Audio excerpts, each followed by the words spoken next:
Hello people, I hope you're doing wonderful, and here we are for the second session of funding and today we're going to start the first chapter. चलिए यार, आशा करता हूं कि आप लोग एकदम मजे में हैं और फर्स्ट लेक्चर देख लिया आपने अच्छे से, you've gotten a fair idea about funding कि ये है funding and listing, 60 marks 40 marks and this is how it is. तो मेरा इंटेंशन टारगेट बड़ा क्लियर रहेगा कि I will be giving my 100% to cover the first 60 marks पहले. ठीक है ना, ये है आपका फंडिंग का सिलेबस. ठीक है, हम बुक 1 के ऊपर है, ये आपका इंडेक्स है, ये आपका फंडिंग का पूरा सिलेबस है. देखो बेटा जी, the first chapter that is Indian equity public funding जो हम आज स्टार्ट करने वाले हैं, जो कि प्रैक्टिकली इज आईसीडीआर रेगुलेशन 2018. तो हमें यहां पे प्रैक्टिकली क्या पढ़ना है, आईसीडीआर रेगुलेशन 2018 पढ़ना है. समझना मेरी बात को अच्छे से. ये जो चैप्टर है ना, this is the biggest chapter of your syllabus. देखो आप खुद भी दिख रहा होगा, 54 पेजेस का चैप्टर है. उसके बाद में 22, 30, 22, 26, 22, 20, 12, 32, 16, 18 एंड 14. तो बाकी सब चैप्टर्स इतने बड़े नहीं है. सबसे बड़ा आपके सिलेबस का चैप्टर है चैप्टर नंबर 1 आईसीडीआर. हम इसी से शुरू करेंगे. एंड मैं आपको एक और आइडिया देता हूं कि इनिशियली हमारे जो सेशन रहते हैं ना, वो थोड़े से कम साइज के, कम ड्यूरेशन के रहेंगे एंड देन ओवर टाइम हम ड्यूरेशन बढ़ाते हैं. ठीक है बेटा जी. तो आप अगर मेरे साथ कोई और सब्जेक्ट पढ़े तो आपको ध्यान होगा कि प्रोफेशनल में that's how I prefer, so that क्या कंफर्ट लेवल आपका एक बार बन जाए. Once your comfort level is set, then we increase the duration of the lecture. और फिर कैसा होता है कि आपका absorption level भी बढ़ जाता है with respect to this particular subject, right? तो first say you can say first 20 lectures जो है ना, उसको एकदम take it easy, just develop your interest in the subject and leave on everything to me. Okay? चलिए. So now shall we start the session? Shall we start the session? Tell me one thing. Shall we start the session? Yes. चलिए. Chapter 1. Fund raising, बहुत बढ़िया बात है. So the chapter is chapter 1 Indian equity public funding. ठीक है, एकदम मस्ती से रहेंगे, यहां पे फोकस करना अच्छे से. इस चैप्टर का एक ओवरव्यू दूंगा मैं आपको बहुत जल्द. उसके पहले expected marks in the examination, कि इस चैप्टर से मेरी क्या अपेक्षा है एग्जामिनेशन को लेकर. ठीक है, मुझे ऐसा लगता है कि इस चैप्टर से एग्जाम में मिनिमम टू मिनिमम 6 मार्क्स का तो पेपर आना ही चाहिए. 3 के 2 हो गए, मतलब 6 बोल रहा हूं, 5 भी आ सकता है. 5 मार्क्स का एक क्वेश्चन आ सकता है, 6 मार्क्स का एक आ सकता है. तो मिनिमम 6 मार्क्स का एक क्वेश्चन इससे आना चाहिए, ऐसा मुझे लगता है. और मैक्सिमम अगर बात करूं तो इस चैप्टर से मैं कह रहा हूं मैक्सिमम 60 में से there can be a possibility, मैं लिमिट बता रहा हूं, पर हो सकता है कि आपका तकरीबन 20 मार्क्स तक भी इस चैप्टर से आ जाए. एकदम अपर एंड ले रहा हूं मैं, एकदम अपर एंड कि मैक्सिमम हो सकता है कि 20 मार्क्स का भी इस चैप्टर से. अगर wait, I have to make it more realistic, make it 15. एक आधा बार एक्सेप्शनल हो सकता है जिसके अंदर न्यूमेरिकल भी आ गया कुछ ऐसा, और फिर थ्योरी भी आ गई 20, otherwise 15. Yes, so 6 to 15 would be the range for this particular chapter, first chapter Indian equity public funding. चलो बेटा जी, इसके अंदर सबसे पहले अगर हम देखते हैं क्या क्या है, चैप्टर को अच्छे से देख रहे हैं. टाइप्स ऑफ इशू दिया है. ठीक है, इशू कितने प्रकार के होते हैं, ओके हाँ ठीक है. देन आता है आईपीओ एफपीओ के बारे में, ओके ठीक है. देन एलिजिबिलिटी रिक्वायरमेंट आईपीओ की और एलिजिबल रिक्वायरमेंट फॉर आईपीओ. यहां पर आईपीओ नहीं है, यहां पे आपको बताऊंगा क्या है एकदम आराम से. Entities not eligible to make IPO and then eligibility requirement for IPO. ठीक है, नेक्स्ट जनरल कंडीशंस देखते हैं हम लोग. ठीक है बेटा जी. Then eligibility criteria for FPO आ गया. सर पूरा 54 पेजेस का ऐसा बताओगे क्या? नहीं रुको, जनरल कंडीशंस फॉर एफपीओ आ गया. ठीक है, और फिर यहां पर additional conditions for offer for sale आ गया. ठीक है सर. पार्टनरशिप स्पिनिंग ऑफ आ गया, और फिर यहां से इश्यू ऑफ वारंट आने लगे. रुकना एकदम मस्ती. चलो, सबसे पहले इश्यू ऑफ वारंट आ जाएगा, और उसके बाद अगर जाता हूं फाइलिंग ऑफ ऑफर डॉक्यूमेंट, यहां तक मैं अगर मान लीजिए सबसे पहले स्टॉप लगाता हूं. ये जो चैप्टर में अभी तक हम टॉपिक्स देख रहे हैं ना, सबसे पहले एकदम सिंपल तरीके से बैठो, एकदम सिंपल तरीके से मस्ती में. ठीक है, ये चैप्टर के टॉपिक्स देख रहे हैं ना, ये these topics are initial topics of the chapter. तो जैसे कि अगर आप कभी भी आईसीडीआर रेगुलेशन पढ़ते हैं, तो आईसीडीआर रेगुलेशन में applicability of ICDR is also topic, मैं लूंगा बाद में. उसके बाद में आईसीडीआर में किस तरफ से एंट्री लेना is a very big issue, because ICDR issue of capital and disclosure requirement regulation, ये एक ऐसा टॉपिक है जो आप बच्चे अपने एग्जीक्यूटिव में भी पढ़कर आए. ये एक ऐसा टॉपिक है जो आप बच्चे अपने एग्जीक्यूटिव में भी पढ़कर आए. तो एग्जीक्यूटिव से प्रोफेशनल में क्या डिफरेंस होने वाला है? Just a few more additional topics. तो जो आईसीडीआर 2018 आपके एग्जीक्यूटिव में था, वही आईसीडीआर रेगुलेशन है. रेगुलेशन तो सेम है ना, वही आईसीडीआर रेगुलेशन प्रोफेशनल्स के अंदर भी है, बट यहां पे बस कुछ एडिशनल टॉपिक्स होने वाले. तो एकदम मस्ती से बैठो, यहां पे आपका सिर्फ एक वार्म अप होने वाला है. तो पहला हमारा शॉर्ट टर्म टारगेट है लाइफ का, शॉर्ट टर्म टारगेट है यहां तक पहुंचना है. 1.11 तक। 1.11 तक पहुंचने के लिए हमें क्या पढ़ना होगा कि कभी भी अगर एक कंपनी को आईपीओ करना है तो उसकी क्या एलिजिबिलिटी है, क्या उसके लिए एंटिटीज किनको अलाउड है, किनको अलाउड नहीं है, फिर एफपीओ में किनको अलाउड है, नहीं अलाउड नहीं है, फिर ऑफर फॉर सेल के बारे में थोड़ी चीजें। तो हम अभी तक यही पढ़ रहे हैं कि कोई भी कंपनी जब इनिशियल लेवल पे आती है आईसीडीआर में, तो इनिशियल लेवल पे उनकी क्या रिक्वायरमेंट्स रहते हैं। So we are keeping it very simple right now, we are keeping it very simple. So the first short term target of this chapter is to complete it up till 1.10। यहां तक complete करना हमारा एक short term target है।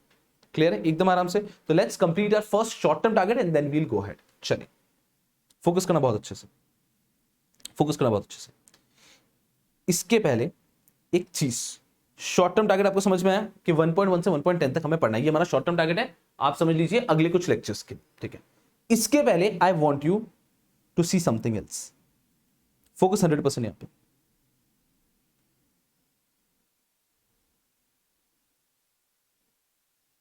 रुको रुको। आपको अगर ब्लैंक स्क्रीन दिख रही है तो चिंता की बात नहीं है, मैं चाहता हूं कि आपको ब्लैंक स्क्रीन दिखे।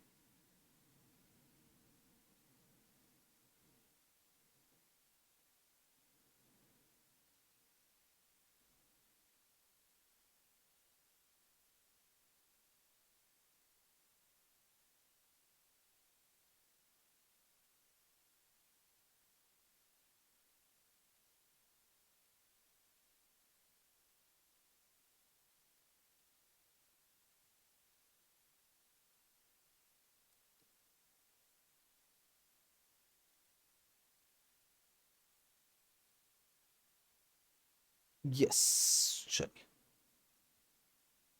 बहुत ही बढ़िया।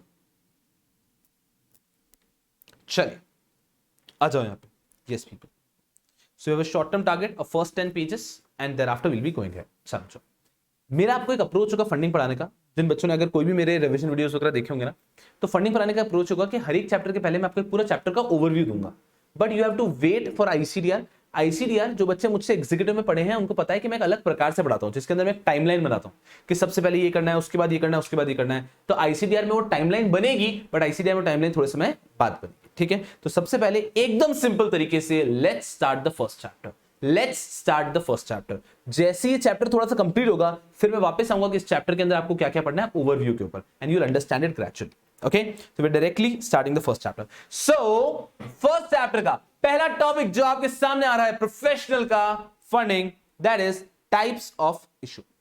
Types of issue, there is nothing to be studied here frankly. Types of issue में क्या लिखा हुआ है? IPO, FPO, right issue, bonus issue, private placement, preferential allotment and qualified institutional placement. अगर आप बच्चों को कुछ याद होगा, अगर आप बच्चों को याद होगा, आपने इस प्रकार से एक चीज पढ़ी होगी एग्जीक्यूटिव में। फोकस करना अच्छे से। Types of issue.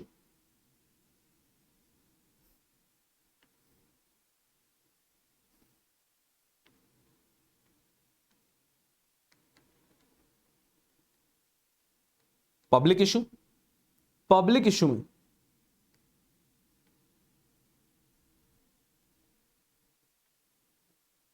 Initial public issue and further public issue. So types of issue पहला हो गया पब्लिक इशू, जिसके अंदर दो कैटेगरीज हो सकती है, initial public issue and further public issue. उसके बाद में हम लिख सकते हैं bonus issue, right issue.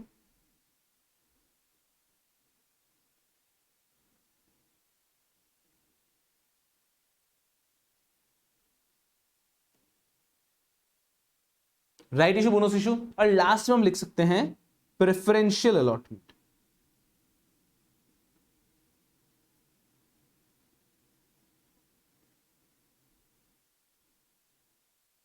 Preferential allotment. अब प्रेफरेंशियल अलॉटमेंट के अंदर हम फर्दर कैटेगरीज कर सकते हैं, समझना अच्छे से, समझना कैसे। प्रेफरेंशियल अलॉटमेंट के अंदर हम कैटेगरीज कैसे बना सकते हैं? सबसे पहले किसी को भी अगर सिलेक्टिवली शेयर्स दे रहे हैं, that is preferential issue.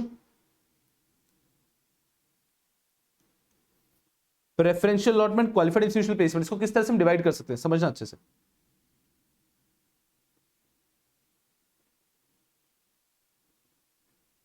Preferential allotment में पहली कैटेगरी उसकी प्रेफरेंशियल इशू, जब आप सिलेक्टिवली किसी को भी दे रहे हैं, प्रेफरेंशियल इशू।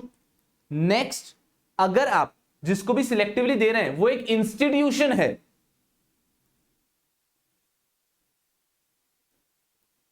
तो इंस्टीट्यूशनल प्लेसमेंट। और अगर आप मान लीजिए किसी क्वालिफाइड इंस्टीट्यूशनल बायर को ही दे रहे हैं, देन क्वालिफाइड इंस्टीट्यूशनल प्लेसमेंट। यार यहां पे बहुत ही गरीब गरीब सा हो गया, बहुत छोटी जगह में हो गया, रुको एकदम मस्ती में। ये एक ऐसी चीज है जो आपको पहले से पता है, ये मतलब ये मुझे बताने की जरूरत थोड़ी ना है, मुझे ये पढ़ाने की कोई आवश्यकता ही नहीं है। This is something which you already know, right. एक और चीज बता देता हूं, मैं ये बताऊंगा बोलूंगा भले कि ये आपने एग्जीक्यूटिव में पढ़ा है, but I will be explaining everything एकदम फ्रेश, क्योंकि हो सकता है आप में से कोई बालक है जो एग्जीक्यूटिव में हमारे साथ नहीं पढ़ा है, राइट। तो हम लोग मस्ती में सब कुछ पढ़ेंगे एकदम शांति से। सबसे पहला टॉपिक क्या चल रहा है हमारा, issue of shares, right. Issue कितने टाइप के हो सकते हैं, सबसे आसान सबसे पहला हो गया पब्लिक इशू, एकदम बेसिक्स बिल्ड हो रहा है, ठीक है। पब्लिक इशू में दो टाइप के हो गए भाई साहब, जिसको आप प्यार से कहते हैं आईपीओ, इनिशियल पब्लिक ऑफर, एक जिसको आप कहते हैं एफपीओ। ओफो,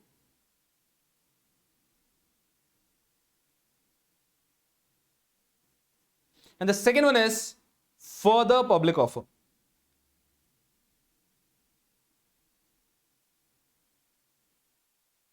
So one is initial public offer, the other one is further public offer. Okay. Next is right issue.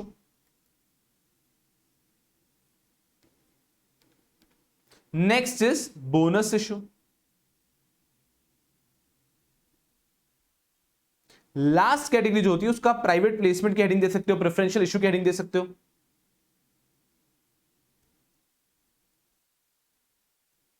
या फिर आप यहां पे इसको प्राइवेट प्लेसमेंट भी लिख सकते हो।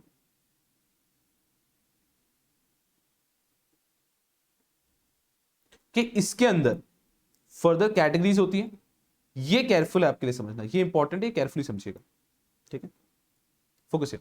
इसके अंदर पहली कैटेगरी क्या हो सकती है, preferential allotment, preferential issue.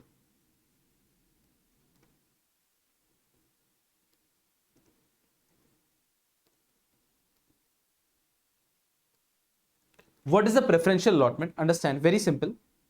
Preferential allotment simply means whenever a listed company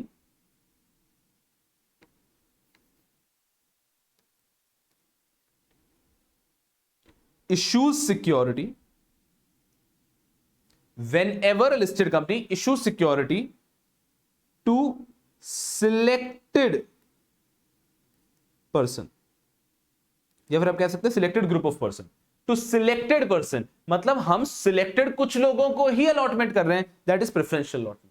वो व्यक्ति कोई भी हो सकता है, किसी भी सिलेक्टेड लोगों को, मतलब पब्लिक इशू नहीं कर रहे हैं, सिलेक्टिवली दे रहे हैं, that is preferential allotment. Preferential issue, preferential allotment same. दूसरा आ गया इंस्टीट्यूशनल प्लेसमेंट।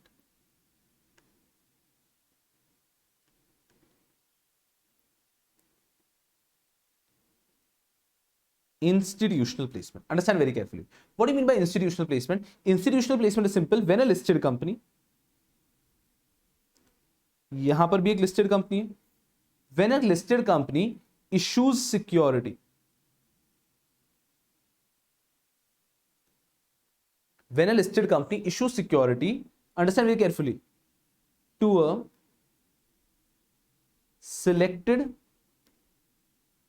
इंस्टीट्यूशंस, इंस्टीट्यूशन और इंस्टीट्यूशंस। तो मतलब जब एक लिस्टेड कंपनी शेयर्स अलॉट करिए सिलेक्टेड इंस्टीट्यूशंस को, इंडिविजुअल नहीं, इंस्टीट्यूशंस को, बैंक्स को, म्यूचुअल फंड्स को, इंस्टीट्यूशंस को, that is known as institutional placement. और इसमें थोड़ा सा और ऐड कर देता हूं मैं, देखना ध्यान से, qualified institutional placement.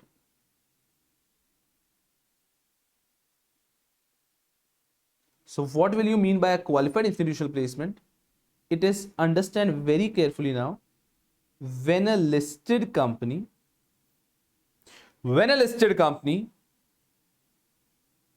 issues a security when a listed company issue security to a qualified institutional buyer. The first topic of our syllabus, बहुत आसान सा कंसेप्ट है, बट एक बार दिमाग में अच्छे से बैठाओ। चलो मुझे एक बात बताओ, एक कहानी सुनाऊंगी आपको, एक कहानी सुनाऊंगी आपको, रुको फिर टॉपिक पे आते हैं। The first topic, types of issue. चल फोकस करना अच्छे से।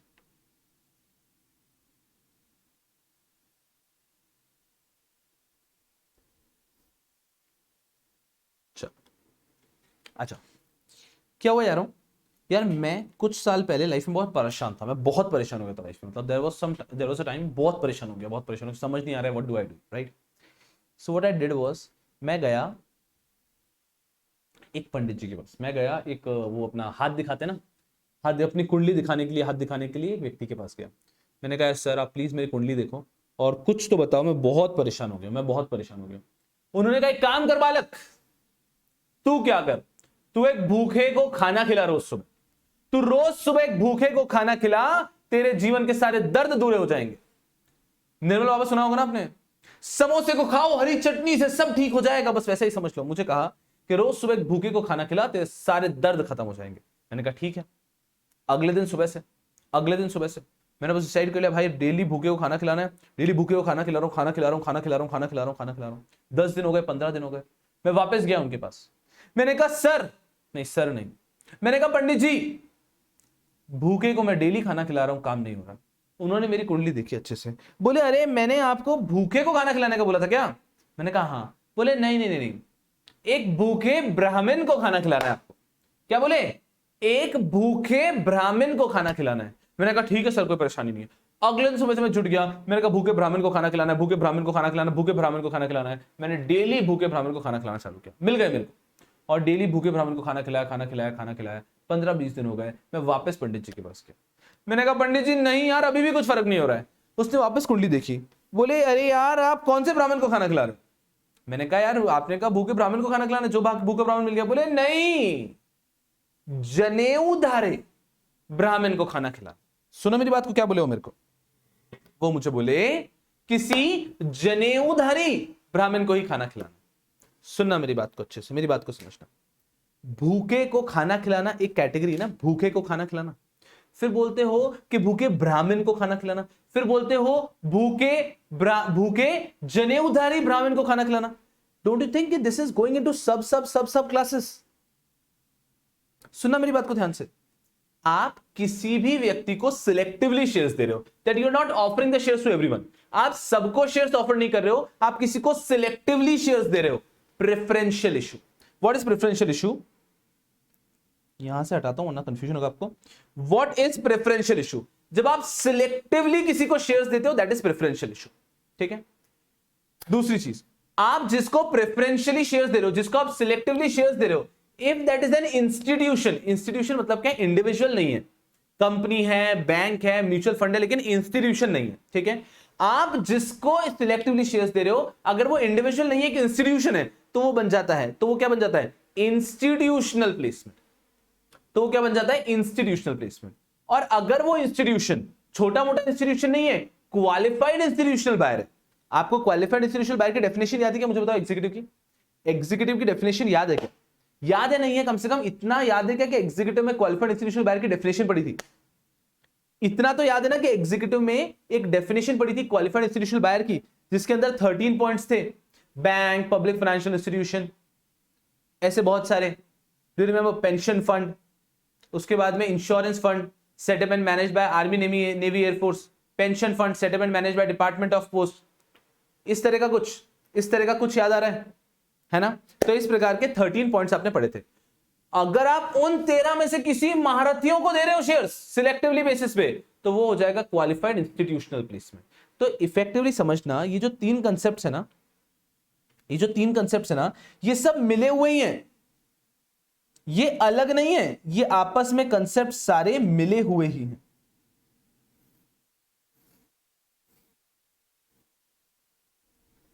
मैं जो बोल रहा हूं उसका जवाब देना एकदम carefully.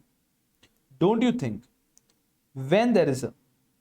Think when there is a preferential, when there is a say qualified institutional placement, it certainly includes preferential issue as well. क्योंकि qualified institutional placement में मैं क्या कर रहा हूं, selectively shares दे रहा हूं एक QIB को, तो आप selectively shares किसी को दे रहे हो, तो that is of course included to preferential issue.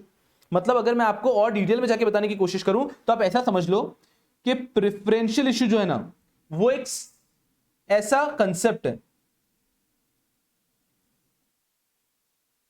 Preferential issue किसी को भी सिलेक्टिवली शेयर्स देना मतलब प्रेफरेंशियल इशू। उसमें से अगर आप शेयर सिलेक्टिवली किसी इंस्टीट्यूशन को दे रहे हो तो वो हो जाएगा इंस्टीट्यूशनल प्लेसमेंट। सिलेक्टिवली अगर किसी इंस्टीट्यूशन को दे रहे हो तो इंस्टीट्यूशनल प्लेसमेंट, और अगर आप किसी स्पेशली क्यूआईबी को दे रहे हो तो वो क्वालिफाइड इंस्टीट्यूशनल प्लेसमेंट। मैं आपको क्या समझाने की कोशिश कर रहा हूं, अगर कभी आपने क्वालिफाइड इंस्टीट्यूशनल प्लेसमेंट किया है, so don't you think that is automatically covered under preferential issue? So qualified institutional placement is a type of preferential issue only. Qualified institutional placement is a type of preferential issue only, because what does preferential issue says? It simply says that when a company issues certain securities selectively to any person, it is preferential issue. आप selectively किसी को भी issue करो वो preferential issue, आप selectively किसी को भी issue करो वो preferential issue। तो अगर आप सिलेक्टिवली जिसको इशू कर रहे हो, आप सिलेक्टिवली जिसको इशू कर रहे हो वो अगर एक क्वालिफाइड इंस्टीट्यूशनल बायर है तो क्वालिफाइड इंस्टीट्यूशनल प्लेसमेंट हो गया, अगर वो कोई भी एक इंस्टीट्यूशन है तो वो इंस्टीट्यूशनल प्लेसमेंट हो गया। चलो सुनो सुनो सुनो सुनो सुनो मेरी बात को समझना, मेरी बात को समझना, एक और बात पूछता हूं, ठीक है? चलो, एक कंपनी सिलेक्टिवली शेयर्स इशू कर रही है किसे किसे किसे एक बैंक को, एक कंपनी शेयर्स इशू कर रही है सिलेक्टिवली। सिलेक्टिव का मतलब क्या है, पब्लिक को नहीं कर रही है, सिर्फ इस बैंक को कर रही है। सुनना, मुझे बताओ क्या ये क्यूआईबी की डेफिनेशन में कवर होता है? यस और no? A company selectively issuing shares to of course a listed company, a listed company selectively issuing shares to bank, क्या ये क्यूआईबी की डेफिनेशन में कवर होता है कि नहीं होता है? मुझे जवाब दो। होता है, ऑफ कोर्स होता है, बिकॉज क्यूआईबी के अंदर बैंक आता है, तो एक लिस्टेड कंपनी शेयर्स इशू कर रही है बैंक को selectively on private placement basis. हाँ, क्यूआईबी की डेफिनेशन में। मुझे बताओ ये इंस्टीट्यूशनल प्लेसमेंट की डेफिनेशन में भी बैठता है कि नहीं बैठता है? ये इंस्टीट्यूशनल डेफिनेशन की, इंस्टीट्यूशनल प्लेसमेंट की डेफिनेशन में भी बैठता है कि नहीं बैठता है? बैठता है यार, बिकॉज यहां पर at the end of the day एक listed company issuing share selectively to a bank, bank is an institution. Yes, मुझे बताओ ये प्रेफरेंशियल इशू की भी डेफिनेशन में बैठता है कि नहीं बैठता है? Preferential issue means a company selectively issuing shares to person. ये पर्सन है, bank is a person. So qualified institutional buyer जो है वो इंस्टीट्यूशनल प्लेसमेंट और प्रेफरेंशियल इशू दोनों के अंदर बैठता है। तो मतलब मैं ऐसा कह सकता हूं qualified institutional placement is a type of institutional placement and is a type of preferential issue. Yes, मैं ऐसा कह सकता हूं institutional placement is a type of preferential issue. Yes or no? बच्चों, मैं आपको कंफ्यूज नहीं करना चाहता, बट कोई भी टॉपिक की शुरुआत हो रही है तो वो क्रिस्टल क्लैरिटी के साथ होनी चाहिए, तो दिमाग में एकदम तीर की तरह बैठ जाना चाहिए दैट यस, प्राइवेट प्लेसमेंट तो एक कंसेप्ट है कि किसी को प्राइवेटली शेयर्स देना, लेकिन एक लिस्टेड कंपनी जब सिलेक्टिवली शेयर्स दे रही है, लिस्टेड कंपनी जब सिलेक्टिवली शेयर्स दे रही है किसी भी पर्सन को, तो वो कंसेप्ट हो जाता है प्रेफरेंशियल इशू। वो किसी भी पर्सन को नहीं, किसी एक इंस्टीट्यूशन को दे रही है, तो वो कंसेप्ट हो जाता है इंस्टीट्यूशनल प्लेसमेंट। और वो इंस्टीट्यूशन हर कोई नहीं, क्वालिफाइड इंस्टीट्यूशनल बायर है, तो वो कंसेप्ट हो जाता है qualified institutional placement. Are you all following me? भूल जाओ अभी इस लेक्चर में शुरुआत के कुछ दिन क्या आप प्रोफेशनल के बैच में बैठे हो, मुझे फर्क ही नहीं पड़ता। पहले अपना बेस तूफान तरीके से बिल्ड कर लो एंड देयरआफ्टर हम सारी चीजों को एंड टू एंड करेंगे, ठीक है? तो भूल जाओ कि आप किसी प्रोफेशनल क्लास में एकदम मस्ती से इस प्रकार से बैठो कि you are a fresh student in a new course, ये समझ के बैठो कि एकदम जीरो से पढ़नी है एक चीज। क्लियर है? चलो, तो मैं आशा करता हूं ये सबको समझ में आ गया कि प्रेफरेंशियल इशू, प्राइवेट प्लेसमेंट के अंदर तीन टाइप कह दिए, preferential allotment, institutional placement and qualified institutional placement.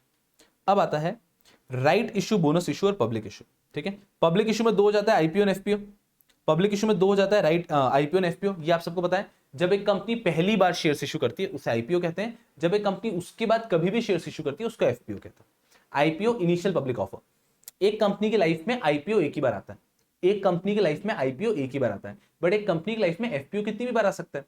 Reliance ने, एक एग्जांपल ले रहा हूं, रिलायंस ने मान लीजिए 1946 में अपना पहला इशू लाया आईपीओ, उसके बाद में 1948 में भी इशू लाया एफपीओ, 1955 में भी इशू लाया एफपीओ, 1965 में भी इशू लाया एफपीओ, 1972 में भी इशू लाया FPO. All the further issues are known as further public offer. And the first issue of its life is known as IPO. Clear है क्या? यहां तक भी सब ठीक है। पब्लिक इशू दो टाइप के हो सकते हैं, IPO and FPO. What do you mean bye IPO? IPO means initial public offer and FPO means further public offer. तो एक कंपनी की लाइफ में आईपीओ एक ही बार होता है। ठीक है, चलो अब एक चीज बताता हूं, आजकल प्रैक्टिकली आईपीओ एक अलग तरीके से भी यूज करते हैं। फॉर एग्जाम्पल कोई एक कंपनी ले लेते हैं हम लोग, कोई एक कंपनी ले लेते हैं जिस कंपनी के ऑलरेडी शेयर्स इशूड है मार्केट में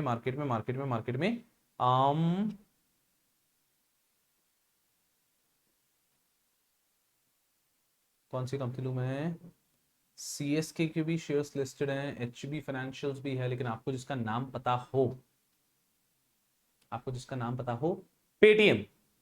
पेटीएम मुझे बताइए, पेटीएम जो है ना वो पब्लिक कंपनी है प्राइवेट कंपनी है? मुझे बताओ, Paytm is a public company और private company? Paytm is a public company और private company? Tell me, Paytm is a public company और प्राइवेट कंपनी? एक कंसेप्ट बता रहा हूं अच्छा, क्योंकि जनरली तो रूल बाय लॉ तो हम यही पढ़ेंगे दैट बाय लॉ क्या रूल है। बाय लॉ इतना सा है दैट एक कंपनी की लाइफ का पहला issue is known as IPO और उसके बाद के सारे इशू जब भी वो शेयर्स अगली बार इशू कर रही है that is known as FPO. लेकिन उसमें एक और नया आजकल जिस तरह से वो लैंग्वेज को यूज किया जाता है वो भी आपको समझाने की कोशिश करो। तो पहले मुझे बताइए whether Paytm is a public company और प्राइवेट कंपनी? बोलो। अरे जीडीपीडी, घर से पीछे चीखो चिल्लाओ, जीडीपीडी बच्चों घर से चीखो चिल्लाओ। और एक गधों बेशर्मो जो यहां पे 4-5 बच्चे बिठाए हैं मैंने, कुछ बोलो।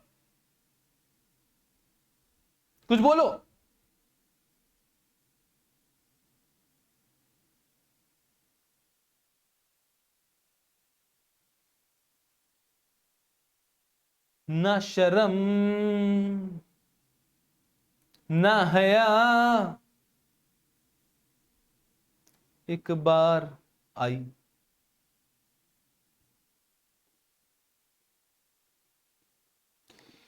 हे गूगल देवता, हमारे ऐसे गधे बच्चों को थोड़ी समझदारी दो। मैं आशा करता हूं कि जीडीपीडी बच्चे जो दूर बैठे हैं वो बहुत समझदार है और वो सही आंसर दे रहे हैं। यहां पे मुझे जो गधे मिले हैं उनको कुछ बताने की कोशिश करता हूं। Is Paytm a public company?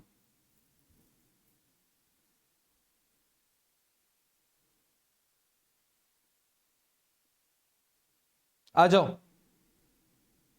Paytm के पीछे कंपनी का नाम क्या?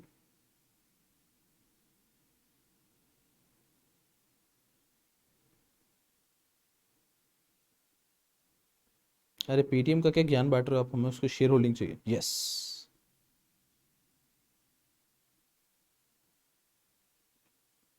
ये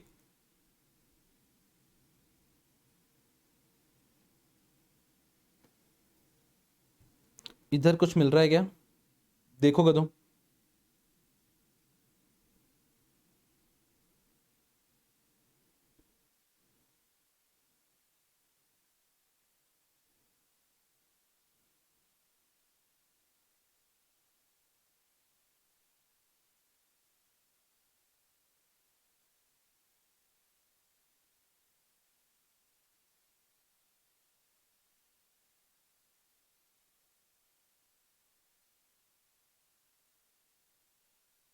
विजय शेखर जी, जो सवाल है उसका जवाब क्यों नहीं दे रहे हो आप?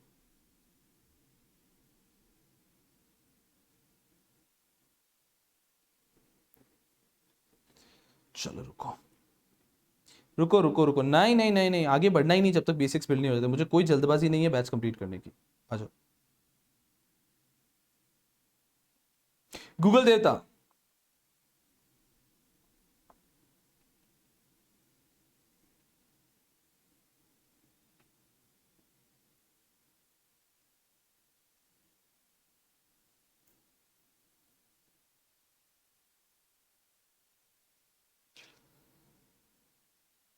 एक सीधे से सवाल का मुझे जवाब दे दो।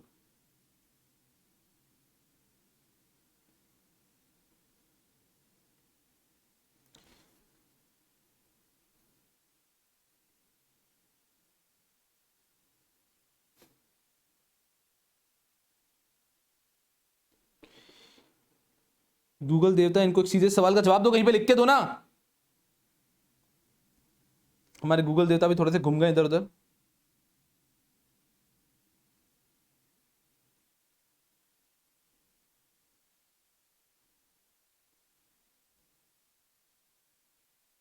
चलो छोड़ो।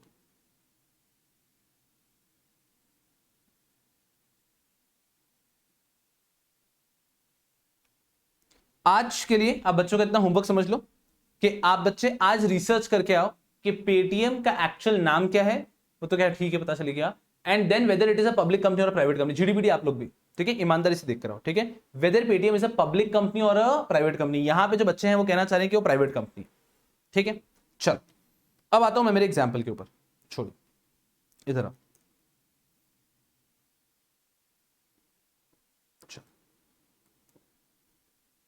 मैं एग्जाम्पल ले लेता हूं रिलायंस रिटेल।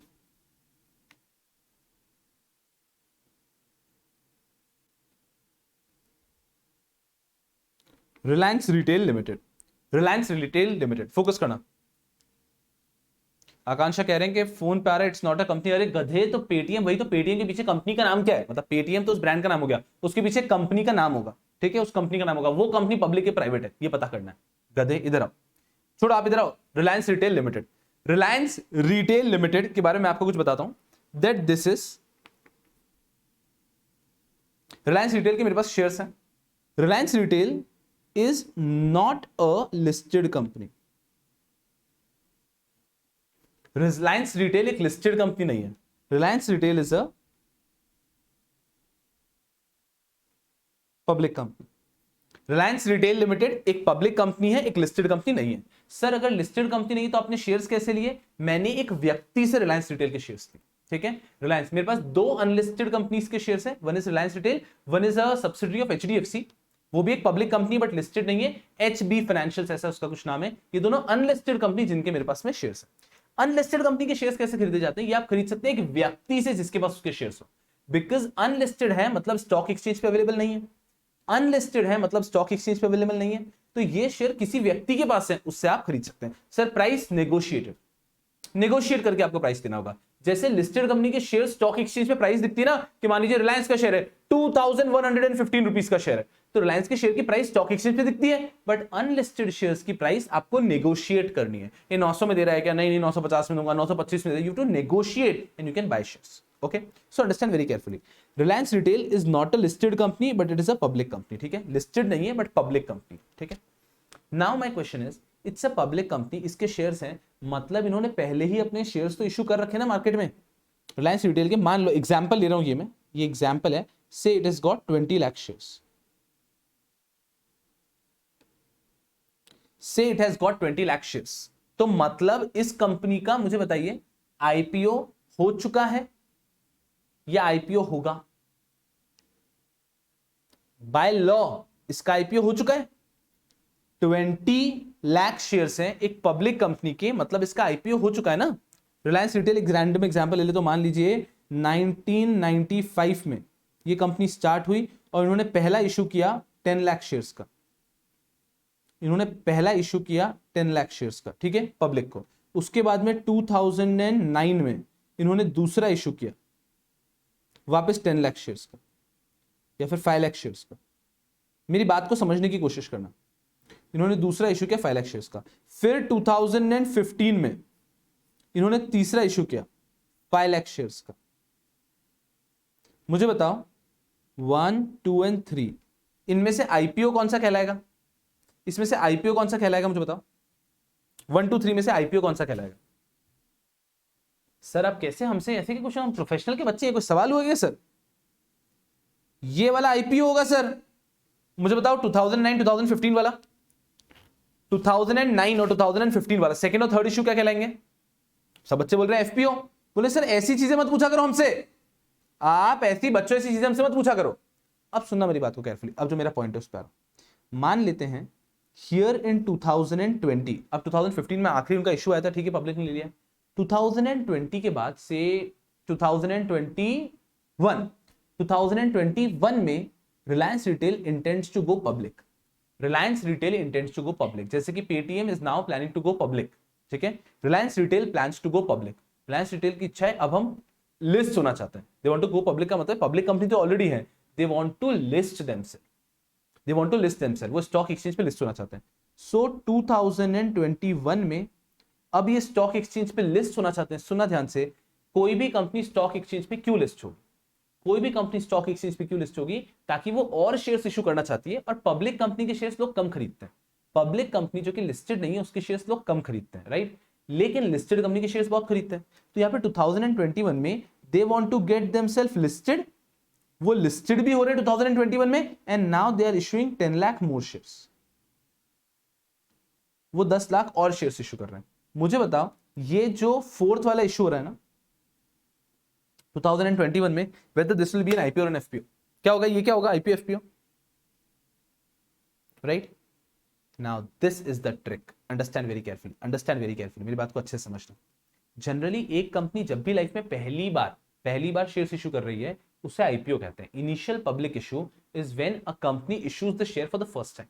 सही है? तो वैसे ही नॉर्मल आ रहा था कि नॉर्मली एक कंपनी जब पहली बार शेयर्स इशू करती है उसको आईपीओ, उसके बाद में सारे एफपीओ। बट ये जब ऐसी कहानी हो जाती है तब इसे भी आईपीओ का ही नाम दिया जाता है। सो आईपीओ, इसे भी आईपीओ कहा जाता है when a company gets itself listed and issues shares for the first time, that is also termed as IPO। आपको कहीं पे भी IPO की डेफिनेशन में लिखा हुआ नहीं मिलेगा, but that is also termed as IPO, that is also termed as IPO। Are you understanding? अब इसके बाद में वापस यहाँ पे 5th 6th 7th 2022 में इन्होंने 2 लाख शेयर्स और इशू कर दी। मुझे बताओ, अब ये जो 5th वाला इशू है वो आईपीओ होगा या एफपीओ होगा? 5th वाला इशू आईपीओ का एफपीओ होगा? एफपीओ होगा, एफपीओ होगा। आपको समझ में आ रहा है? आपको समझ में आ रहा है? तो ये कहीं पे लिखा हुआ नहीं है, बट लॉ इसे प्रिज्यूम करके चलता है कि एक तो ऐसा मानते हैं कि हाँ, अगर मान लो कोई कंपनी है जो कभी लिस्ट ही नहीं हुई है, पब्लिक कंपनी कभी लिस्ट ही नहीं हुई है, पब्लिक इशू किया उसने शेयर्स के, बट कभी लिस्ट नहीं हुई, तो उसका पहला इशू आईपीओ, बाकी सारे एफपीओ, ठीक है? लेकिन अगर एक कंपनी लिस्ट हुई है, तो उसके लिस्टिंग के टाइम पे जो उसका पहला इशू आया, उसे कहा जाएगा आईपीओ, उसे भी कहा जाएगा IPO. And for us as a student of funding this is more relevant. This part is more relevant. तो हम लोग एज ए स्टूडेंट, ये एक्चुअली बता रहा हूं, अगर एक्चुअल बताऊं बाय लॉ तो ये भी है, ये पूरा पता होना चाहिए कि पहला वाला भी आईपीओ था, तब वो लिस्टेड नहीं थी ना, तो क्या हुआ? वो आईपीओ हुआ है, उसके बाद में एफपीओ होंगे। लेकिन जब वो स्टॉक एक्सचेंज में वापस लिस्ट होने आई तो उसको वापस आईपीओ कहा जाता है, but as a student of funding this is more relevant to us, this part is more relevant to us, कि हमें लिस्टिंग के पुरानी की हिस्ट्री से मतलब नहीं है। लिस्टिंग के पहले आप क्या थे क्या नहीं थे हमें फर्क नहीं पड़ता है। जब भी आप लिस्ट हुए आपके पहले इश्यू को हम कहेंगे आईपीओ, उसके बाद वाले इश्यूज को कहेंगे हम FPO. Are you all understanding what I am trying to tell you? समझ गए बात? ठीक है? तो आपको बाकी सब हिस्ट्री से हमें कोई मतलब नहीं, but that is the actual scenario. But हाँ, जब एक कंपनी, भले एग्जिस्टिंग कंपनी होगी, भले पब्लिक कंपनी की पहले भी उसके शेयर्स होंगे मार्केट में, फर्क नहीं पड़ता, बट जब वो पहली बार लिस्ट हो रही है स्टॉक एक्सचेंज पे और वहां पर इश्यू आ रहा है, that will be termed as IPO. ठीक है बेटा जी? तो हम आते हैं हमारे टॉपिक पे, आईपीओ, इनिशियल पब्लिक ऑफर पहला वाला, further public offer FPO. Super easy. Nidhi पूछ रहे हैं सर जो बिफोर लिस्टिंग के शेयर्स का क्या होगा? बिफोर लिस्टिंग के शेयर्स का कुछ नहीं होगा, वो भी लिस्ट हो जाते हैं। ये जो शेयर्स होते हैं ना, इस कंपनी के पहले से 20 लाख शेयर्स हैं, ये 20 लाख शेयर्स भी लिस्ट होने वाले। तो होगा ऐसा, मान लीजिए company 10 lakh new shares issue कर रहे हैं, तो ये कंपनी है, इसके 10 लाख न्यू शेयर्स इशू हो रहे हैं, तो टोटल इस कंपनी के शेयर्स कितने लिस्ट होने वाले हैं? 30 लाख। उस कंपनी के पहले के सारे शेयर्स भी लिस्ट हो जाते हैं, राइट? और जो नए शेयर्स इशू कर रहे हैं वो भी लिस्ट होते हैं। That's how practically it functions. और अभी तो मैं एक पॉइंट बता रहा हूं, धीरे धीरे आप आगे बढ़ोगे तब आपको समझ में आएगा। क्लियर बेटा जी? चलो, हाँ, एक और बात मैं आपसे बात कर लेता हूं, स्पेशली जीडीपीडी वाले बच्चों से। देखो, फंडिंग एक ऐसा सब्जेक्ट है, स्पेशली लाइक सिक्योरिटीज लॉ, तो इसके अंदर बहुत सारे ओपन एरियाज रहेंगे। मैं आपको क्या एश्योर करता हूं कि जब तक आपका बैच कंप्लीट होगा तब तक सारी एरियाज क्लोज हो जाएंगे। अब अगर एक टॉपिक है तो मुझे पता है इसमें 4 और क्वेश्चंस बन सकते हैं, लेकिन वो एक ऐसे टॉपिक है जो आगे समझ में आएगा, तो you will have to keep some patience. इसके मैं एक टॉपिक बता रहा हूं, तो यहां पे आप इसके अंदर 4-5 और क्वेश्चंस बना सकते हो, but you will have to stay patient. Funding के अंदर आपका धीरे धीरे जैसे जैसे आपके आगे के चैप्टर्स बढ़ते रहेंगे, आपके ऑटोमेटिकली वो सारी चीजें आपको समझ में आती रहेगी। You have to stay patient. What I assure you is, जिस दिन मैं ये बोलता हूं ना कि भाई साहब बैच कंप्लीट हो चुका है, एवरीथिंग इज डन, तब आपके दिमाग में एक भी डाउट पेंडिंग नहीं रहा। Are we understanding? तो धीरे धीरे हम इसको बिल्डअप करके आगे बढ़ते हैं, and that is the correct way. आप बच्चे गलती करते हो, ये मतलब ये हमेशा कहता हूं मैं, आप बच्चे क्या गलती करते हो कि ये सीढ़ियां हैं, मान लीजिए ये सीढ़ियां हैं। आप बच्चे यहां पर हैं, ठीक है, आपने जैसी एक सीढ़ी चढ़ी है ना, तो आप उस सीढ़ी के पहले फाउंडेशन को स्ट्रॉन्ग करने की जगह आप यहां का एक चीज सोचते हो। आप बच्चे क्या करते हो, यहां पे चढ़े तो पहले इस फाउंडेशन को अच्छे से क्लियर नहीं, आप सोचते हो अरे ऐसा होता तो क्या, तो आप क्या कर रहे हो, 5 सीढ़ी आगे की बात कर रहे हो। अगर आप इस फाउंडेशन को स्ट्रॉन्ग किए बिना यहां चले गए, ठीक है, उसके बाद में आपको जैसे तैसे हाँ ठीक है ओके ओके समझ में आया, फिर वापस यहां पर आ गए, फिर धीरे धीरे जाओगे तो सब कुछ वीक है आपका। मुझे बताओ एट द एंड हर एक को यहीं पहुंचना है ना, हर एक को वहीं पहुंचना है। सो जिस सीढ़ी पे हो, जिस टॉपिक में, उसको एक बार अच्छे से अंडरस्टैंड किया, देन आगे देन आगे देन, तो अपने आप को बहुत ज्यादा प्रोक्रेस्टिनेट करने से रोकिए। ठीक है बेटा जी। और बाकी अगर आपको कोई सवाल आ जाता है तो मुझसे पूछ सकते हैं, कोई इशू की बात नहीं है। आई एंश्योर कि जो भी डाउट होगा वो कवर करता रहूंगा मैं। लेकिन हाँ, फंडिंग एक ऐसा सब्जेक्ट जो धीरे धीरे बिल्डअप करेगा, बिल्डअप करेगा। So just be patient. मैं श्योर करता हूं कि जिस दिन मैं बोलूंगा कि ये आपका सिलेबस कंप्लीट हो चुका है, उस दिन आपके दिमाग में एक भी डाउट नहीं रहेगा। क्लियर है? चलो अब हम लोग आते हैं हमारे उसी टॉपिक पे कि अभी तक तो हम पहले ही टॉपिक पे हैं यार। ठीक है, yes, public issue, right issue, bonus issue. चलिए, what do you mean by right issue, what do you mean by bonus issue? I don't think I have to tell you this. What is right issue? issuing shares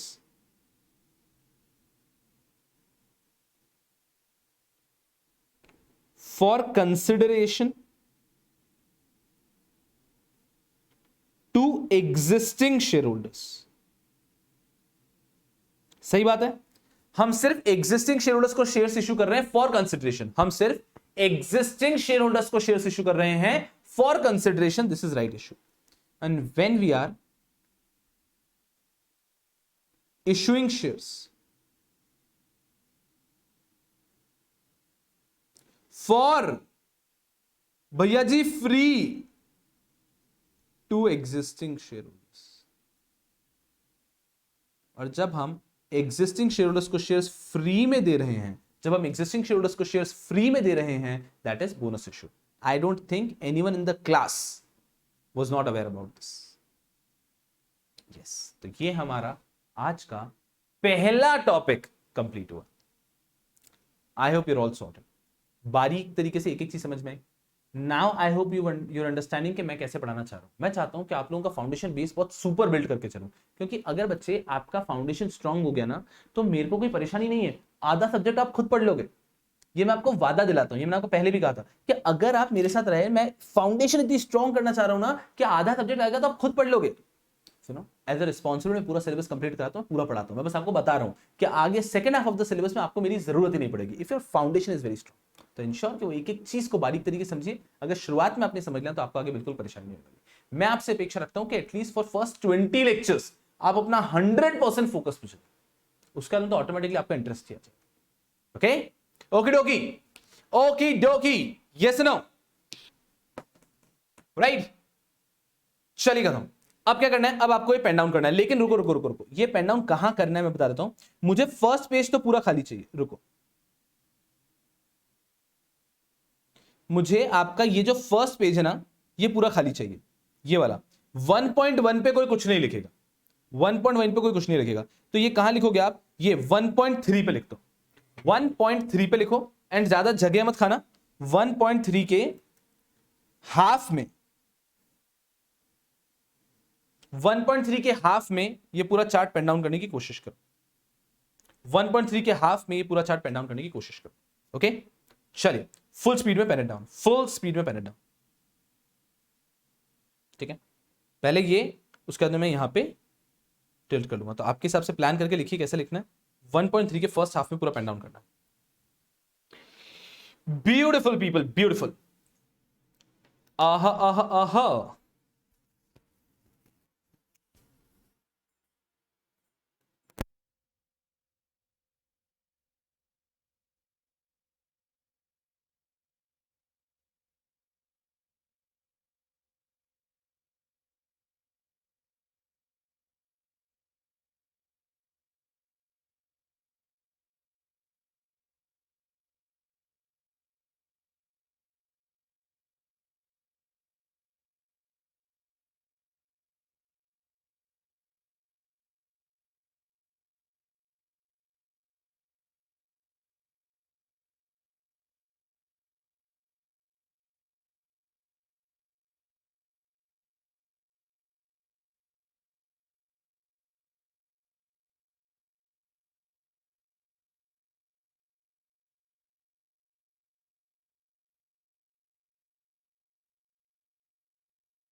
is it done people? अरे ओ पीपलो, is it done?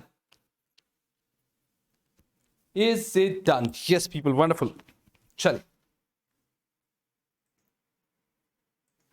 क्या बात है यार। तो ये हुआ आपका प्रोफेशनल का श्री गणेश, फंडिंग का श्री गणेश। चलो, तो सबसे पहली चीज आती है टाइप्स ऑफ फंडिंग। इन्होंने इतना अच्छे से नहीं दिया था, हमने और बेहतरीन तरीके से डायग्राम में उसको डेप्थ में समझा। अब इनका क्या कहना है? Primary market deals with those securities that issued to public for the first time. Primary market provides an opportunity to issuer of security, government as well, corporates to raise financial resources to meet their requirement of investment and or discharge their obligation. I don't think I have to tell you what is the difference between primary and secondary market. देखो बेटा जी, आशा करता हूं कि आप सबको primary और secondary market का difference अच्छे से पता है। प्राइमरी मार्केट,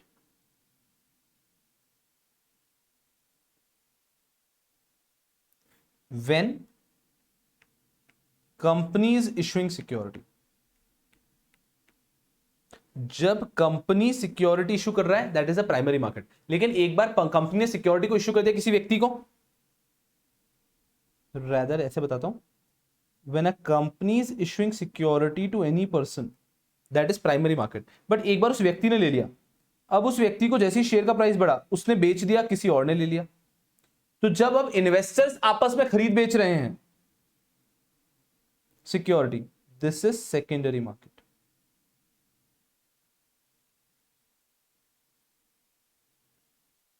आई होप ये आप सबको पहले से पता है। प्राइमरी मार्केट मतलब क्या हो गया? जब कंपनी सिक्योरिटी इशू कर रही है, राइट। ये कंपनी का मैं एग्जांपल ले रहा हूं। मान लो कोई बॉन्ड है, गवर्नमेंट ने कोई बॉन्ड इशू किया तो प्राइमरी मार्केट है। तो जब इशुअर टू इन्वेस्टर है that is primary market. Issuer to investor है that is primary market.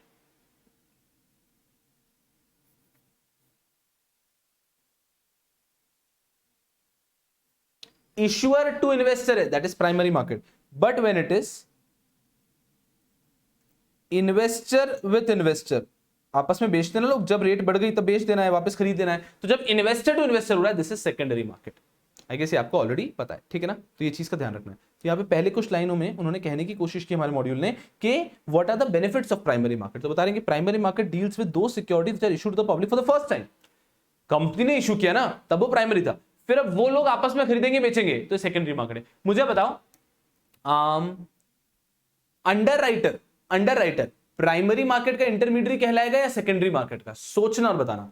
Under writer primary market का इंटरमीडिएट कहलाएगा या सेकेंडरी मार्केट का?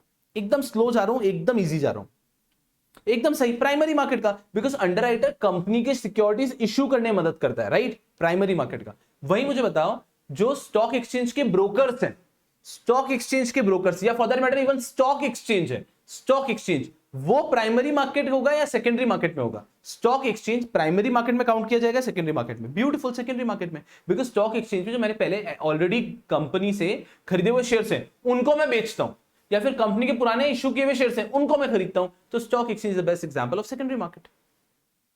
सो stock exchange is the best example of secondary market. Example यहां पे मैं IPO लिख सकता हूं, राइट। और मुझे एक बार तो, हाँ, यहाँ पे कुछ बच्चे कंफ्यूज हो जाते हैं। चलो ठीक है, रुक जाओ, इमीडिएटली जवाब देना है, सुनना मेरा, इमीडिएटली जवाब देना है। मैं देख रहा हूं, देखना कुछ गंदे बच्चे गलत जवाब देंगे। मुझे बताओ, एफपीओ प्राइमरी मार्केट में आएगा, सेकेंडरी मार्केट में आएगा? एफपीओ प्राइमरी मार्केट में आएगा, सेकेंडरी में आएगा? हाँ। अब यहां पे हमारे पास जो है सब समझदार बच्चे, एक को पकड़ा, एक ने बोला सेकेंडरी, पकड़ो उसको, मारो सब लोग। How will FPO be a secondary market का थिंग? एफपीओ में भी company is issuing fresh shares for the first time ना। सुनना मेरी बात को, कंपनी पहली बार शेयर्स इशू नहीं कर रही है, बट उन शेयर्स को तो पहली बार इशू कर रही है ना। कंपनी ने पहले 10 लाख शेयर्स इशू किए आईपीओ, उसके बाद में कंपनी ने 10 लाख शेयर्स और इशू किए, ये 10 लाख शेयर्स वापस इशू हो रहे हैं, ये 10 लाख नए शेयर्स आ रहे होंगे, लेकिन वो कंपनी का तो एफपीओ हुआ ना, वो कंपनी का तो एफपीओ हुआ ना। समझ में आ रहा है आपको? Even FPO is in primary market because company तो फ्रेश शेयर्स इशू कर रही है ना, second time, third time, fourth time, but company तो फ्रेश शेयर्स इशू कर रही है। So FPO is also covered under primary market, ठीक है। बिकॉज कंपनी, मान लीजिए एफपीओ है, कंपनी शेयर्स तो नए इशू कर रही है ना, भले सेकंड, थर्ड, फोर्थ टाइम कर रही है, तो एफपीओ, ठीक है। IPO, FPO etcetera. और सेकेंडरी मार्केट का कोई ऐसा एग्जांपल देने की जरूरत नहीं है। Shares we buy and sell from stock exchange, shares bought from stock exchange. तो स्टॉक एक्सचेंज जो शेयर्स थे वो आपके हो गए सेकेंडरी मार्केट। क्लियर बेटा जी? क्लियर है, क्लियर क्लियर क्लियर।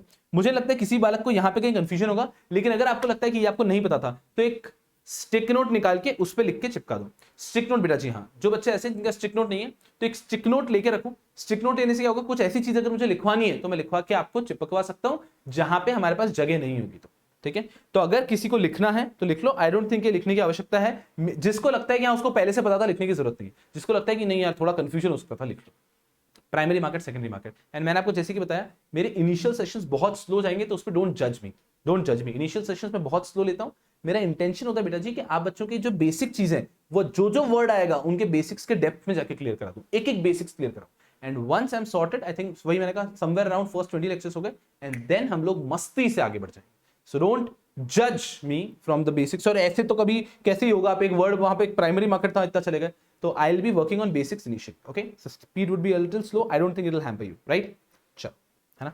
और जो जीडीपीडी बच्चे ऐसे हैं ना जिनका एग्जाम नजदीक है और वो मेरे लेक्चर्स देख रहे हैं, तो आपके अंदर से एक तलब आएगी कि सर एक काम करते हैं ना, सर एक काम करते हैं हम पहले के 10 लेक्चर छोड़ के 20 लेक्चर छोड़ के आगे से देखते हैं। बेटा जी कुछ समझ नहीं आएगा। मेरे लेक्चर का एक रूल रखना, सीक्वेंस ब्रेक मत करना, सीक्वेंस ब्रेक मत करना। भले आपके एग्जाम अगर 2 महीने में भी है तो भी लेक्चर्स देखो मस्ती से, और लेक्चर्स देख रहे हो ना तो बस आपको ज्यादा ही लगता है ना स्लो, तो कभी उसको थोड़ा सा स्पीड बढ़ाओ। स्पीड नहीं बढ़ाओ, छोड़ो, स्पीड बढ़ाने का मुझे पता नहीं कि आपके पास ऑप्शन भी होता है कि नहीं होता है। स्पीड मत बढ़ाओ।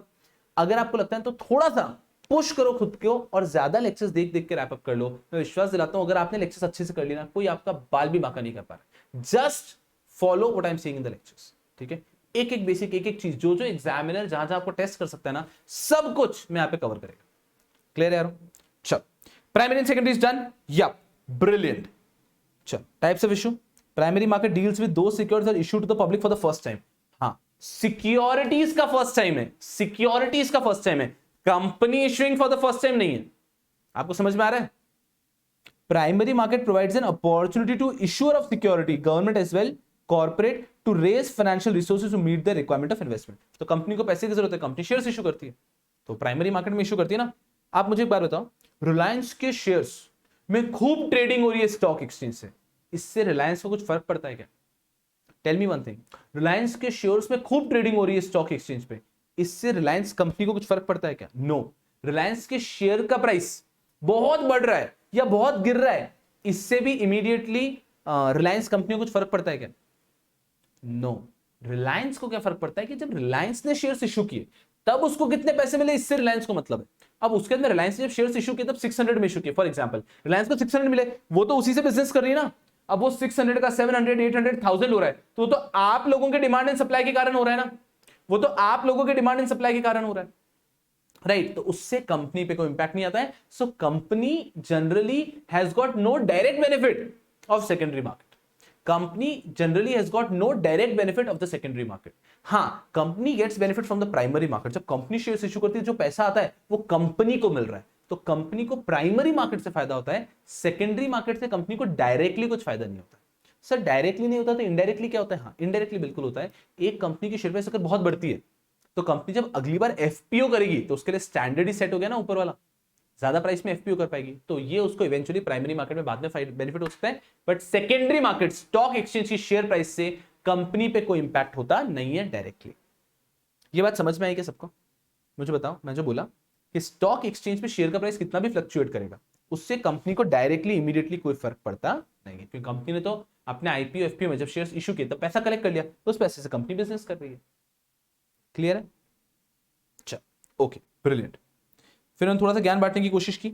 IPO FPO, a public issue of specified security by an issuer can be either an IPO initial public offering और an FPO further public offering. An IPO is done by an unlisted issuer when an FPO is done by a listed issuer.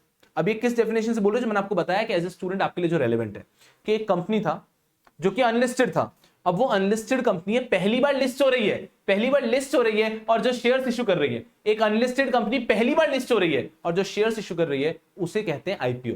And that is why it is said that IPO होगा हमेशा by an unlisted company. IPO होगा हमेशा by an unlisted company, because वो unlisted company shares issue करेगी और उनको ही तो list करेगी।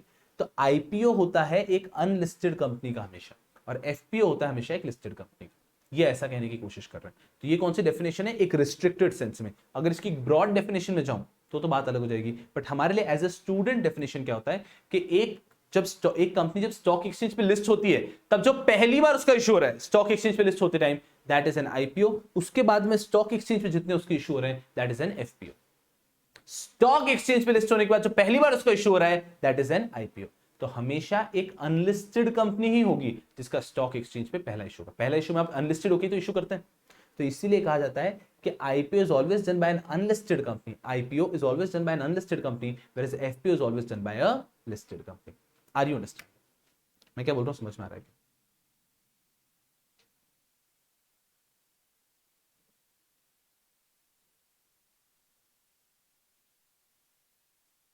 क्लियर है? क्लियर? चलो, as per the ICDR regulation, the issuer shall comply with the following condition before making an IPO of specified securities। कि specified securities का IPO करने के पहले कुछ ना कुछ conditions comply करनी पड़ती है। ICDR में ऐसा लिखा है, the conditions need to be satisfied both at the time of filing the draft of a document। ओहो, ये क्या हो गया?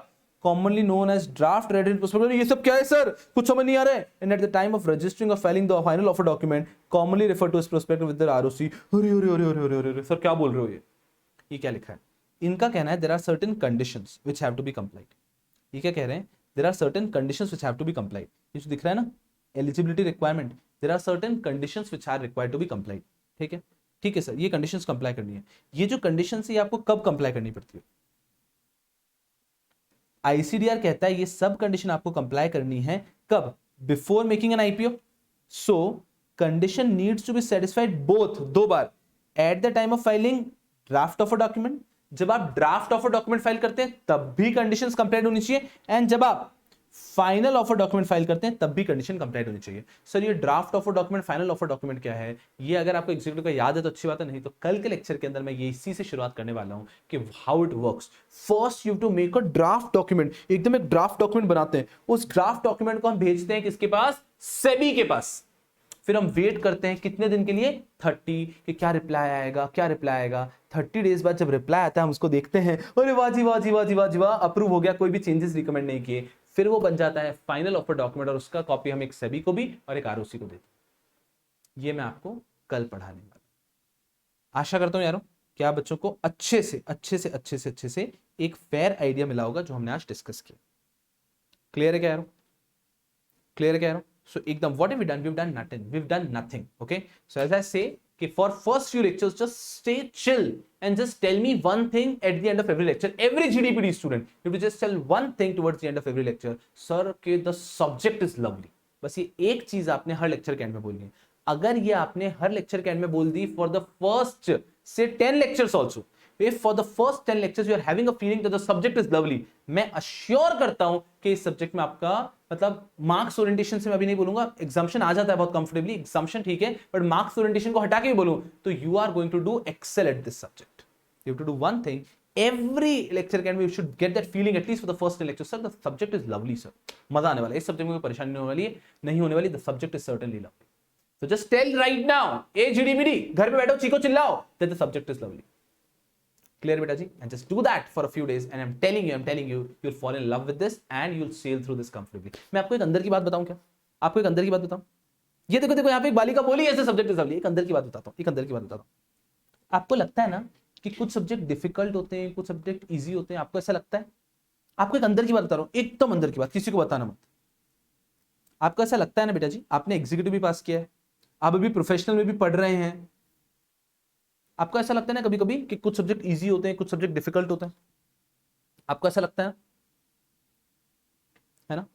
चलो मैं आपको बता रहा हूं, ऐसा कुछ भी नहीं होता है कि सब्जेक्ट्स इजी होते हैं या डिफिकल्ट होते हैं। आई एम टेलिंग यू, ऐसा कुछ भी नहीं होता है दैट सब्जेक्ट्स इजी होते हैं या डिफिकल्ट होते हैं।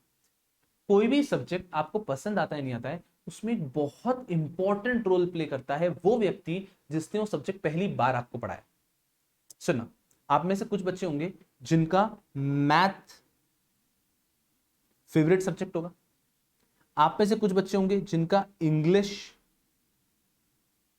फेवरेट सब्जेक्ट होगा, आप में से कुछ बच्चे होंगे जिनका ये कौन सा होता है, ज्योग्राफी फेवरेट सब्जेक्ट होगा, बिल्कुल। आप में से कुछ बच्चे होंगे जिनका अकाउंट्स फेवरेट सब्जेक्ट होगा। आप में से कुछ बच्चे होंगे जिनका कंपनी लॉ फेवरेट सब्जेक्ट होगा। आप में से कुछ बच्चे होंगे जिनका सिक्योरिटीज लॉ, हो सकता है कोई तो होगा, फेवरेट सब्जेक्ट होगा। आप में से कुछ बच्चे होंगे जिनका एफएम फेवरेट सब्जेक्ट होगा। सुनना मेरी बात को अच्छे से, ये पता है फेवरेट सब्जेक्ट क्यों है आपके? ये इसलिए है क्योंकि जिस टीचर ने ये सब्जेक्ट आपको पहली बार पढ़ाए थे, मान लीजिए अकाउंट्स की बात करता हूं, तो मैं इसकी अभी की बात नहीं कर रहा, आपने 11th-12th में अकाउंट्स पढ़ा था, अगर आपको जो चीजें सबसे पहली बार अकाउंट्स पढ़ाया था, शुरुआत में एकदम एकदम एक मजा एक्साइटमेंट डेवलप हो गया, अरे यार नहीं यार ये सब्जेक्ट इज नाइस, 50% 50% वहीं पे तय हो जाता है that subject is going to be wonderful. 110% मैं आपको बता रहा हूं। Same goes for math, English. Math और इंग्लिश का आपको टीचर, अगर आपको मैथ और इंग्लिश पसंद नहीं था, पता करो कि आपकी इनिशियल जिससे आपने पढ़ा था वो शुरुआत ही अजीब सी हुई। सेम ज्योग्राफी, ये तो बहुत स्कूल टाइम पे चलेगा। अभी आप तो कंपनी लॉ, अगर कंपनी लॉ आपको शुरुआत के 10 लेक्चर में मजा आया था, अरे नहीं यार सही है, सो वो अभी तक आपको ऑनर फॉर बहुत बेहतरीन सब्जेक्ट है। Same goes for securities law, same goes for FM and same goes for all the subjects. तो मेरा आपको एक सिंपल सी चीज कहनी है कि आप बच्चे कोई भी सब्जेक्ट पढ़ते हो ना, कोई भी सब्जेक्ट, तो पहले 10 दिन उस सब्जेक्ट की गहराई में just try and like that subject. उस सब्जेक्ट को इतना बारीकी से पढ़ो that you love that subject. If you love that subject, that automatically that subject becomes your favorite subject and that subject automatically becomes your highest scoring subject. आप ये देखो, ये आपके साथ हुआ है बट आपको भी रियलाइज नहीं हुआ कि जो सब्जेक्ट में आपको इंटरेस्ट आ गया होगा ना, उसमें automatically score good, you automatically score good, right? So that's how it is. So just एक सिंपल रखो, किसी भी सब्जेक्ट के लिए अप्रोच रखो कि first try and fall in love with the subject. पहले उस सब्जेक्ट से अगर प्यार हो गया ना, तो उसमें मार्क्स तो आपके आने ही आने। ये एक चीट कोड है यार, ये एक चीट कोड। क्लियर है? तो इस चीज का ध्यान रखो एंड मस्ती हो जाएगा। अरे क्या बात है, आकांक्षा भी वैसी कुछ कहानी बता रही, बिल्कुल ऐसा होता है, बिल्कुल ऐसा होता है, trust me on that. And it's a cheat code which मैंने आज मेरा चीट कोड बता दिया यार, ठीक है? तो मैं चाहता हूं कि आप सब बच्चे, ठीक है, भविष्य में टीचर बन जाएं और चीट कोड की मदद करें, मस्ती में, ठीक है? Make the student fall in love with that subject. पढ़ाई तो वो खुद ही कर लेगा। समझ में आ रहा है क्या आपको? ठीक है। और गधों, सब्जेक्ट में पूरा पढ़ाऊंगा, ये मत बोलना बार बार बोलता हूं पढ़ाई आप खुद ही कर लोगे, इसका मतलब मैं सब्जेक्ट नहीं पढ़ाने वाला हूं। सब्जेक्ट में पूरा पढ़ाने वाला हूं, but once you have that interest ना, so you don't feel it like a subject. अरे हाँ सर ये भी अच्छा पढ़ाओ, then you feel it that way. Okay, so let's hope that this subject also goes in the same fashion, and I'll see you people tomorrow for the next session. Until then, keep studying, keep working hard. Bye bye.